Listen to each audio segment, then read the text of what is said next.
Setting the stage. When I bought my house in this quiet suburban neighborhood, I imagined peace, barbecues, kids playing, morning jogs.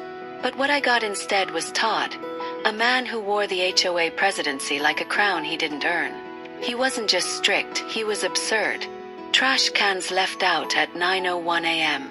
$200 fine. A basketball hoop visible from the street. $150. But his own backyard. A Frankenstein mess of illegal sheds and an ugly too-tall fence. The final straw came when I stained my fence, only because the approved color was out of stock, and Todd hit me with a $500 fine. I brought receipts, explained, even asked nicely. He smirked and said, "Rules are rules." That moment, something in me snapped. I realized people like Todd only understand consequences. 2. Laying the trap. Step 1. Get close. So I smiled and volunteered for the HOA board. Played dumb, eager, cooperative. I laughed at his dumb jokes, took notes in meetings, brought cookies, and all the while I watched. I learned. Turns out Todd wasn't just a jerk. He was a manipulative, power-hungry fraud.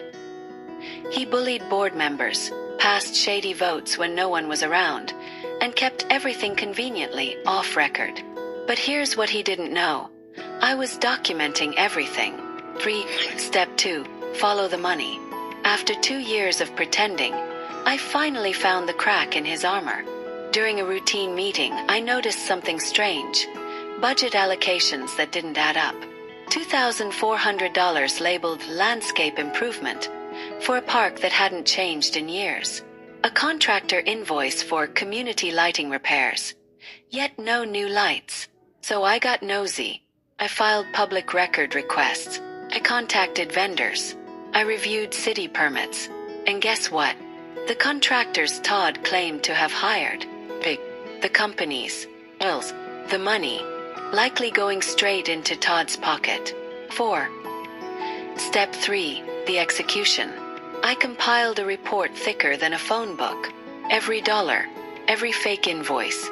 Every time he bullied a vote through. But I wasn't done yet. I needed to go nuclear. First, I leaked the documents to the rest of the board. Anonymously. Then, I contacted the City Code Enforcement Office and provided photos of every unpermitted structure in Todd's yard.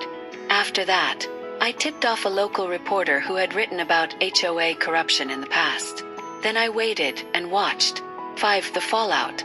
It started small. An official letter from the city posted on Todd's door. Then came the HOA audit. Then the investigative article. HOA president accused of embezzling thousands from community funds.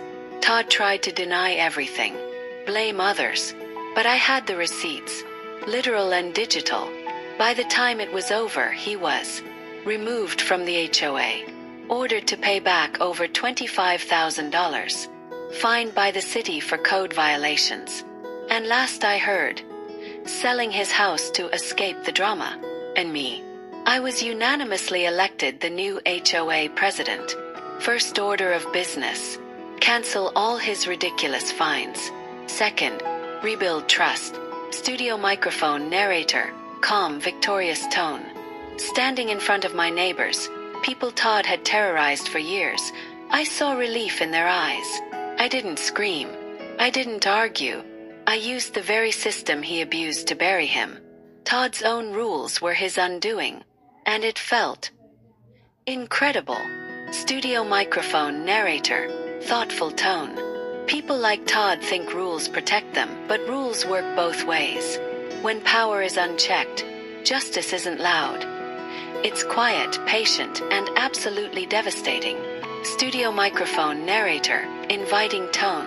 If this story gave you chills, hit that like button and share it with someone who's ever been pushed around by petty authority. What would you have done in my shoes? Drop your revenge story in the comments, and subscribe for more justice, one story at a time.